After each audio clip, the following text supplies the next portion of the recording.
Demonstrations outside the UN's top court as the first hearing begins in what will be a protracted legal battle. South Africa accusing Israel of committing genocide against Palestinians in its war in Gaza. And for more on that hearing at the ICJ, we bring in Ishan Garg. He joins us live from The Hague. Ishan, tell us more about what has happened on this first day of the hearing and what can we expect tomorrow.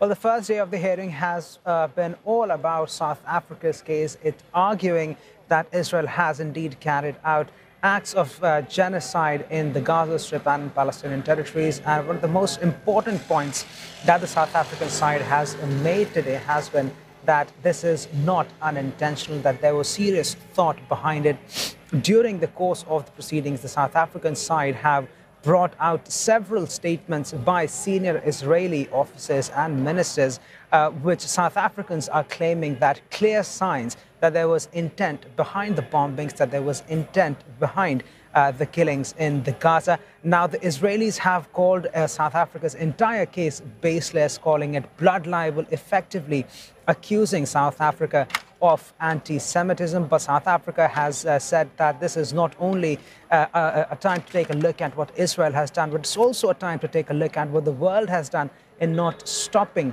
the Israeli forces in Gaza. That's been the crux of the arguments made today, and we are going to see a rebuttal of all of this from the Israeli side on day 2 of The Hague.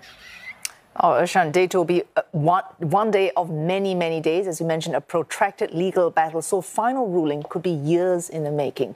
But what emerges from these hearings and the hearings to come? What impact might they have on the ongoing war in Gaza?